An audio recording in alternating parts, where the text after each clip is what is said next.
காலத்துல சோலைவன காட்டுல காகங்கள் 2 பேரு வாழ்ந்துட்டு வந்தாங்க. அவங்க வெயில் காலத்துக்கு இதமா சர்பத் கடைய நடத்திட்டு வந்தாங்க. அந்த காட்டுல இருக்கிற நிறைய பறவைங்களுக்கு தாகத்தை தீக்கிற மாதிரி சர்பத்தை இலவசமா கொடுத்தாங்க. மீனுவும் அவளோட பொண்ணு ரீனாவும் வேகாத வெயில்ல அந்த பக்கமா பறந்து வந்தாங்க. என்னால தண்ணி குடிக்காம கொஞ்ச தூரம் கூட பறக்க முடியாது. வாங்கம்மா, எங்கேயாச்சும் பக்கத்துல தண்ணி இருக்கான்னு தேடி பார்க்கலாம். பிறகு மீனு தன்னோட பொண்ணு ரீனாவோட நிலைமைய புரிஞ்சுக்கிட்டு பக்கத்துல தண்ணிய தேடி பறந்து போனா. அப்போ காகங்களோட சர்பத் கடைய அவ பார்த்தா. உடனே தான் பொண்ணு ரீனாவை கூப்பிட்டுட்டு காகங்களோட கடைக்கே வந்தா. காகங்களா, எனக்கு ரொம்ப தாகமா இருக்கு. தயவு செஞ்சு சீக்கிரமா சில்லுன்னு ஒரு சர்பத்தை கொடுங்க. கோரி காகம் அந்த பறவைங்க 2 பேருக்கும் சில்லுன்னு சர்பத்தை எடுத்து கொடுத்தா. ரொம்ப தாகத்தோட இருந்த பறவைகள் 2 பேரும் அந்த சர்பத்தை குடிச்சாங்க. அத குடிச்ச அடுத்த நொடியே அந்த இடத்துலயே பறவைகள் 2 பேரும் மயக்கம் போட்டு கீழே விழுந்தாங்க. இத பார்த்து காகங்கள் 2 பேரும் ரொம்பவே சந்தோஷப்பட்டாங்க. நல்ல வேலை கோரி, கடைசியில இந்த பறவையாச்சும் இந்த பக்கம் வந்துச்சே. என்னடா காலையில இருந்து சர்பத்தை போட்டு வச்சுட்டு இருக்கோம், ஒரு பறவை கூட வரலையேன்னு நினைச்சேன். லேட்டா வந்தாலும் ரொம்ப லேட்டஸ்டா ஒரு பறவை வந்து மாட்டிட்டு பாத்தியா, அது கழுத்துலயும் கையிலயும் எப்படி தங்க நகைகள் ஜொலிக்குதுன்னு. ஆமா காலு, நான் கூட அந்த பறவைய கவனிச்சேன். அங்க பாருங்க, அது பக்கத்துல நிறைய பணப்பையையும் வச்சிருக்கு. சரி வாங்க, அது கண்ணு முழிக்கிறதுக்குள்ள நாம அதை எடுத்துட்டு வேகமா ஓடிடலாம். அப்படின்னு கோரி சொன்னா.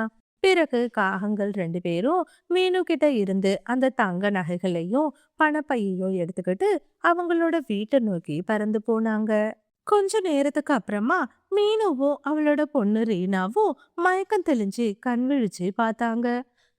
அம்மா, நாம நல்லா ஏமாந்துட்டோமா? அந்த பறவைங்க 2 பேரும் நமக்கு எதையும் கலந்து கொடுத்து நம்ம கிட்ட இருக்கிற எல்லா பொருட்களையும் திருடிட்டாங்க. தயவு செஞ்சு என்ன மன்னிச்சிருங்கம்மா. என்னாலதான் இவ்வளவும் நடந்துச்சு. நான் மட்டும் கொஞ்சம் பொறுத்திருந்தேன்னா நம்மளோட பொருட்கள் எதுவுமே திருட போயிருக்காது. இங்க பாருடா தங்கம், இதுக்கு எதுக்காக நீ அழற? விடு, நாம எப்படியும் நம்ம பொருட்களை தேடி கண்டுபிடிச்சிடலாம். அது ஒவ்வொன்றும் நான் ரொம்ப வேர்வை சிந்தி உழைச்சு சம்பாதிச்சது. கண்டிப்பா அந்த பொருட்கள் எப்படியும் நம்ம கிட்டயே வந்து சேரும். நீ இதுக்காக அழக்கூடாது தங்கம். சரி வா, இருட்டுற நேரம் ஆயிடுச்சு. நாம இதுக்கு மேல இங்க இருக்கிறது பாதுகாப்பா இருக்காது. நம்மளோட வீட்டுக்கு போகலாம். அப்படின்னு சொல்லி மீனு குருவி தன்னோட பொண்ணு ரீனாவை சமாதானப்படுத்தி தன்னோட வீட்டுக்கு கூட்டிட்டு வந்தா. அன்னைக்கு ராத்திரி பொழுதும் வந்தது. காட்டுல பயங்கரமா மழை பெஞ்சது.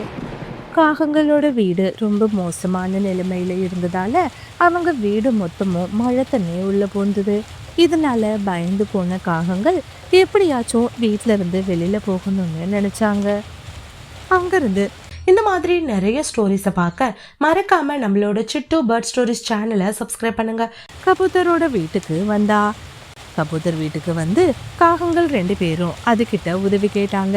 கபூதரும் காகங்கள் மேல இறக்கப்பட்டு அவங்களுக்கு தங்கறதுக்கு இடம் கொடுத்தது.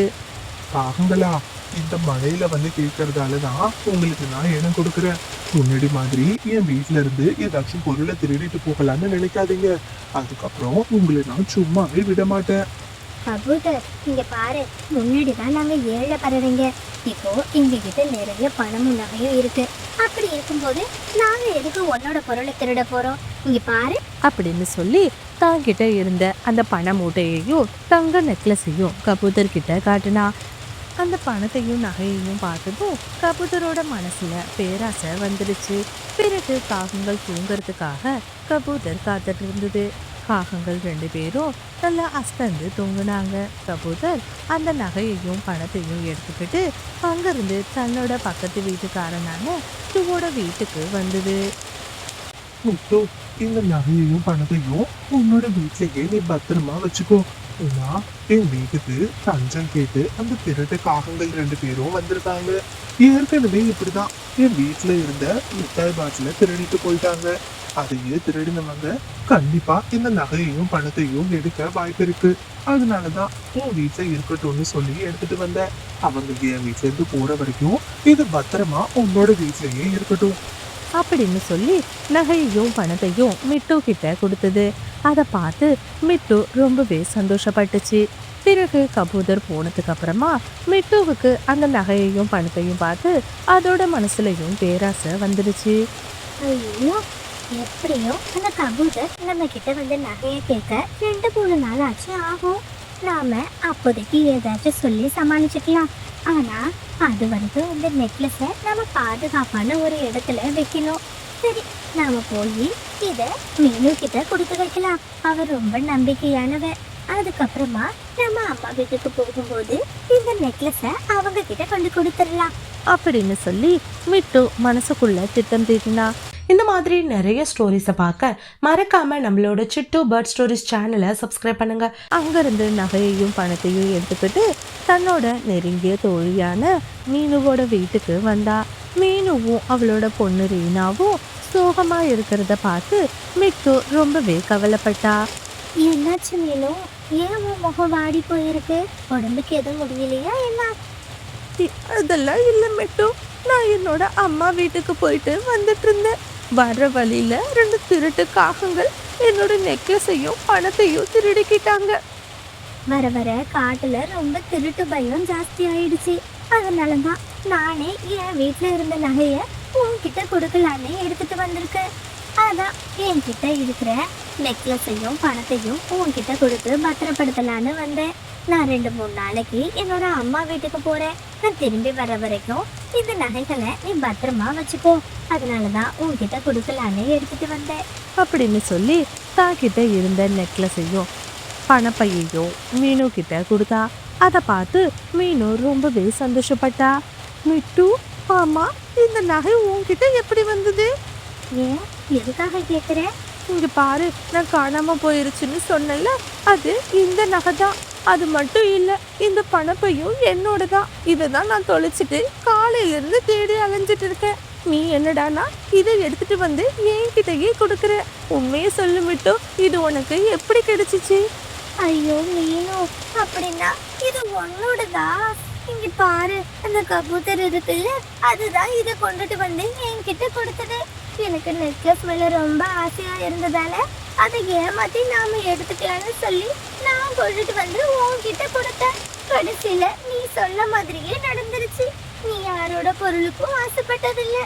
அதனாலதான் உன்னோட பொருள் திரும்பவும் உன்னோட கையிலேயே கிடைச்சிருச்சு. பிறகு மிட்டு கிளி நடந்த எல்லா விஷயத்தையும் கபூதர் கிட்டையும் காகங்கள் கிட்டையும் சொன்னது. இது கேட்டு பறவைங்க 4 பேரும் ரொம்பவே வருத்தப்பட்டு ஒரு மரக்கிளையில உட்காந்து அழுதுட்டு இருந்தாங்க. இதுக்குதான் குழந்தைங்களா சொல்றது, நாம எப்பவுமே அடுத்தவங்க பொருளுக்கு ஆசைப்படக்கூடாது. நேர்மையா ஒரு பொருளை சம்பாதிக்கும் போது அது எப்பேற்பட்ட சூழ்நிலையில இருந்தாலும் நம்ம கைக்கு திரும்ப வந்து சேரும். இன்னைக்கும் அதே மாதிரிதான். மீனுவோட உழைப்பால தான் அவ கஷ்டப்பட்டு சேகரிச்ச நகையும் பணமும் அவகிட்டயே திரும்பவும் கிடைச்சிருச்சு. ஆனா பறவைங்க எல்லாரும் அடுத்தவங்க பொருளுக்கு ஆசைப்பட்டதாலதான் கொஞ்ச நேரம் சந்தோஷத்தை மட்டும் அவங்களுக்கு கொடுத்துட்டு அந்த நகையும் பொருளும் அவங்க கிட்ட இருந்து நிரந்தரமா இருக்க வேண்டிய இடத்துக்கே வந்துருச்சு. எப்பவுமே இதுக்காக தான் நாம சொல்றது, அடுத்தவங்களோட பொருளுக்கு ஆசைப்பட்டோம்னா கண்டிப்பா அது நம்மளுக்கு கெடுதல்ல தான் வந்து முடியும்னு. நீங்களும் மீனும் மாதிரி நேர்மையா வாழ்றதுக்கு பழகிக்கணும். அதை விட்டுட்டு இந்த பறவைங்க மாதிரி அடுத்தவங்களோட பொருளுக்கு ஆசைப்பட்டீங்கன்னா கண்டிப்பா ஒரு நாள் இல்ல ஒரு நாள் நமக்கு கஷ்டம் மட்டும்தான் வந்து சேரும்.